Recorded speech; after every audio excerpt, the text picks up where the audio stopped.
Magandang araw po sa ating mga kababayan at ito panibagong reaction video dahil eto no ay sinagot na no ng Armed Forces of the Philippines ang ginawang open letter ni former Ilocosur Governor Chavit Singson kaugnay ito sa nangyaring krisis ngayon sa bansa. Ito mga kababayan ang naging pahayag ho ng Armed Forces of the Philippines. So reaction video sa naging balita ng SMNI mga kababayan. So pakinggan ho natin itong naging pahayag at report ng SMNI. Armed Forces of the Philippines o AFP ang ginawang open letter ni former Ilocos Sur Governor Chavit Singson kaugnay sa nangyayaring krisis ngayon sa bansa. Kung ano ito, alamin sa balita ni Almar Fresuelo. Si President Marcos Nito lang nakaraan naglabas ng kanyang pagkadismaya sa kasalukuyang administrasyon si former Ilocos Sur Governor Chavit Singson sa gitna ito ng talamak na korupsyon sa gobyerno at tila pagkakampi-kampi ng mga politiko upang pagtakpan ang mga totoong mastermind sa pagnanakaw ng pera ng taong. So ayan o, Marcos Romualdez noon, Marcos Romualdez ngayon. Tama na, sobra na 40 years apart, ika 40 years ngayon.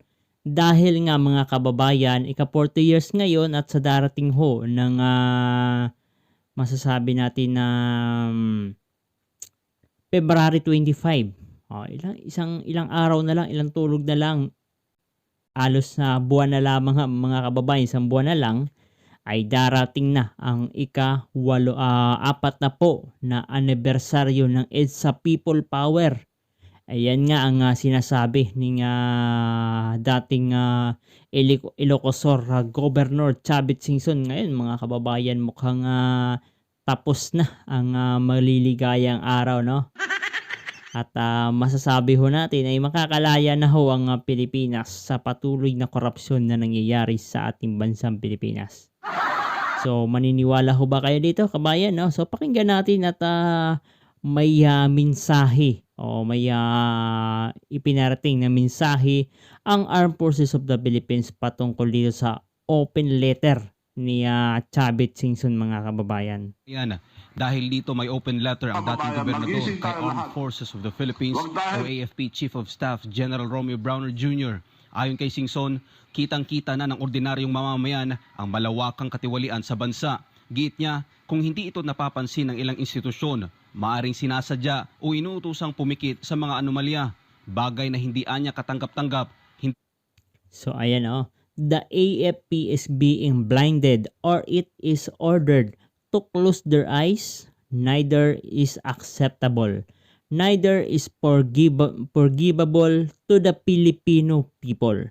Kung talagang totoo ho ito na parang binablind ang ating AFP, talagang hindi ito katanggap-tanggap sa ating mga kababayan Pilipino. Lalo't alam naman ho natin na talamak na ang nangyayaring korupsyon sa ating bansang Pilipinas. Naniniwala ka ba dito? Papatawad at dapat mariing kundinahin ng sambayan ng Pilipino. Kasunod dito, sinabi ng AFP. So ito na ho ang naging pahayag ng AFP. So bago yan, nabasahin ho muna natin. The AFP have consistently supported calls for good governance and anti-corruption, addressing allegations regarding civilian governance, public finance, or economic policy fall exclusively under the jurisdiction of civilian courts and oversight bodies, not the military. This must be addressed through established and legit legal process. No? Mga kababayan, yan ang naging pahayag ng Armed Forces of the Philippines. So, naniniwala ba kayo dito sa mga pahayag ng Armed Forces of the Philippines?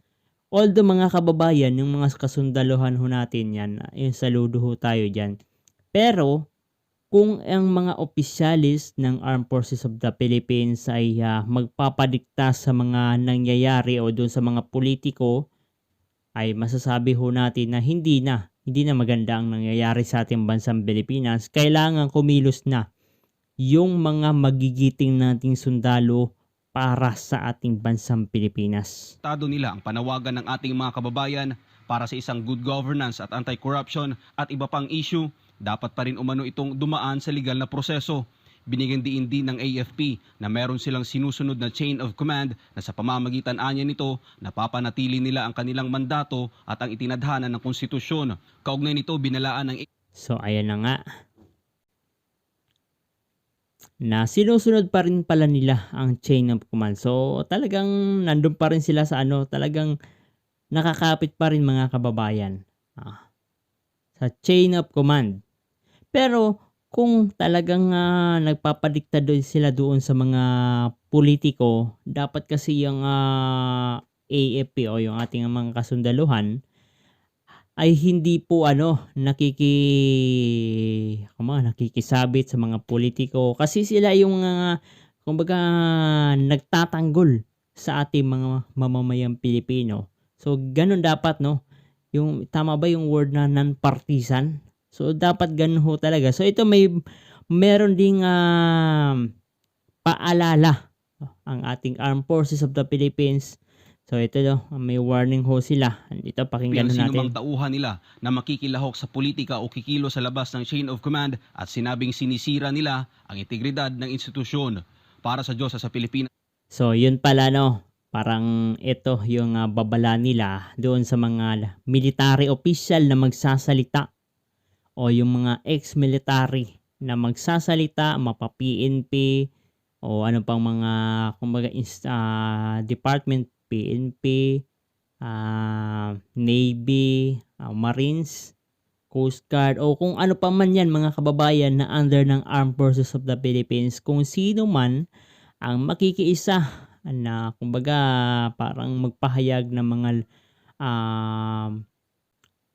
mga salita at patungkol sa mga korupsyon na nangyari sa ating bansang Pilipinas, ay parang yun ho ang nangyari kaya General Romeo Pokis mga kabayan, na kung saan nagsalita ho si Major General Pokis patungkol sa korupsyon na nangyayari sa ating bansang Pilipinas. Ngayon, noong nakaraang araw lamang mga kababayan ay hinuli, pinusasan, dinala sa CIDG mga kabayan, na tila katulad sa ginawa kay dating Pangulong Duterte ay ganun din ang ginawa nila.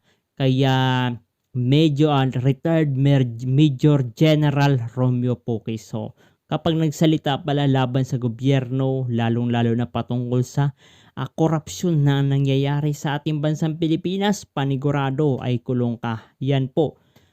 No? So kaya pala yung ilan ng mga kapulisan, kasundaluhan, na alam naman nila na matindi ng korupsyon na nangyayari sa ating bansang Pilipinas, tila mga kababayan ay nananahimik lamang sila dahil nga meron talagang sinasabi na kung sino man ang lalabag dito sa sinasabing chain of command ay posibleng maparusahan at posibleng makulong, katulad sa ginawa nila na pagsampa ng kaso, arrest warrant laban sa mga retiradong general na masasabi natin na meron silang mga plaque, meron silang Medal of Valor, nagsilbi sa bayang Pilipinas.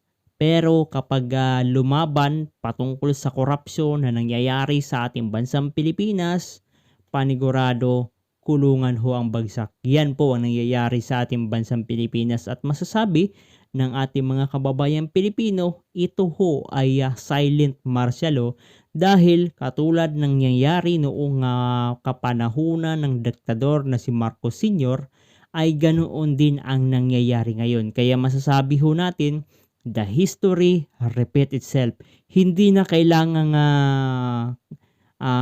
may kumilos na maraming tao para kumbaga iulitin ang kasaysayan, dahil ang kasaysayan na mismo ang umuulit, at ang nauulit ay ang kapanahunan ni Marcos Sr. Kung anong ginawa ni Marcos Sr., posibleng mangyari din sa kanyang anak na si Marcos Jr. So ito mga kababayan, naniniwala ba kayo dito na ang history ay bumabalik sa kanyang history para ipaalala sa ating mga kababayan Pilipino kung ano ang dapat nating gawin para sa ating future generation. So ayan lang mga kababayan, at kung merong komento, comment down below at huwag kalimutan mag-like, share at subscribe.